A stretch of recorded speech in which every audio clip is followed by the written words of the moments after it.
Good afternoon, students. Today we aren't talking about Milton the poet of Paradise Lost, though we'll tip our hat to that towering work.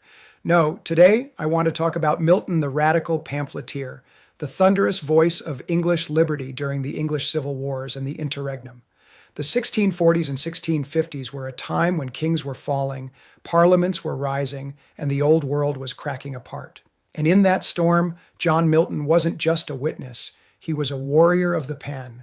Milton believed passionately and unapologetically in liberty, liberty of conscience, liberty of speech, and yes, liberty from tyranny.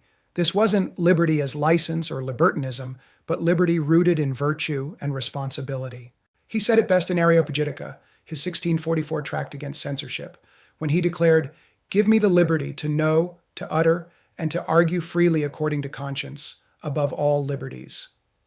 Think about that. Above all liberties, he places the freedom of speech and thought. That is as American as the First Amendment, and Milton said it over a century before the Constitution. He was writing in a time when bishops controlled printing presses, and yet he believed the best answer to bad ideas wasn't censorship, but better ideas. Milton was no mere commentator, he was a revolutionary intellectual. In the early 1640s, he wrote The Tenure of Kings and Magistrates, a ferocious defense of the right to hold monarchs accountable, even to depose them. This was written just after the execution of Charles I. Now, some of you may say, "Professor, that sounds more French Revolution than American Revolution." But no, Milton rooted this in biblical and classical authority. He believed that rulers rule by covenant, not divine right. If they break the covenant, the people, the freeborn Englishmen, as he called them, have the right to resist. He wrote, "It is lawful to depose a king and put him to death if he be found tyrannical." That wasn't treason, that was liberty talking back to Leviathan. Now, as a conservative, I don't celebrate rebellion for its own sake.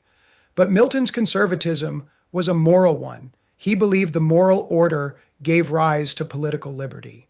His 1649 defense of the Commonwealth, Iconoclastes, tore apart the saintly image of Charles I, and in Defensio pro Populo Anglicano, written in Latin no less, he took on the whole continent of Europe, defending England's regicide republic to the crowned heads of Europe.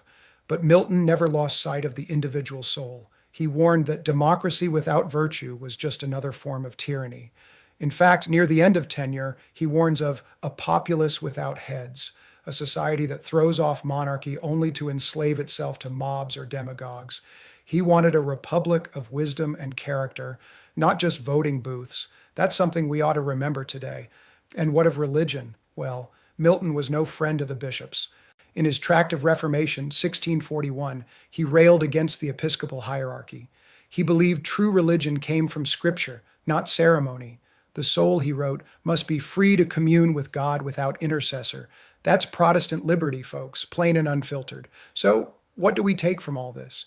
We take a vision of liberty that is disciplined, not anarchic, a vision of republic not as license, but as responsibility.